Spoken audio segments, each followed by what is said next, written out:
A king cannot be tried by any superior jurisdiction on earth.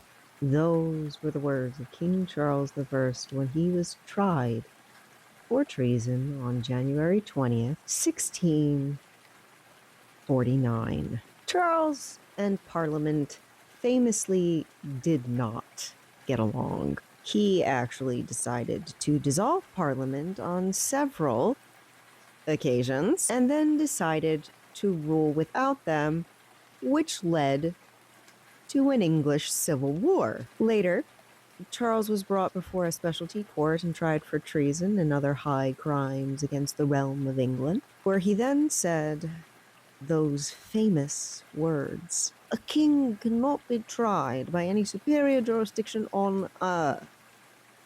He claimed January 20th, 1649, and on January 30th, 1649, Charles I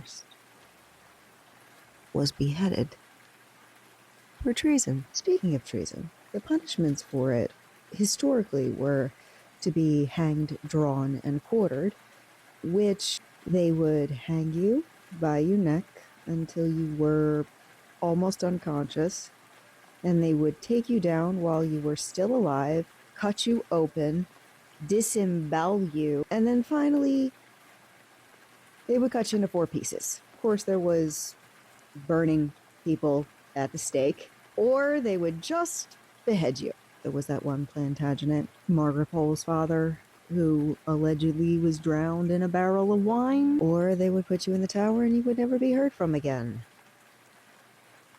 Those poor princes. Then there was being pulled apart by horses.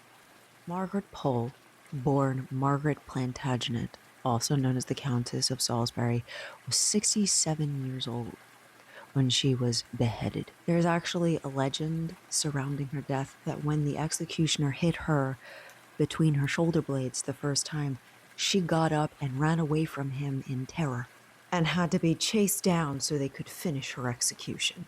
But that story is most likely Tudor propaganda. There was no reason that Margaret had to die. She was actually living in the tower quite comfortably for 2 years. Some scholars believe that they were running out of room, so they had to get rid of her. And she fought them. She would not put her head on the block. Add an inexperienced executioner to that, and you get the botched beheading of Margaret Pole. She's actually not the first Plantagenet to be executed. Her father, George Plantagenet, was, according to another legend, drowned in a barrel of wine.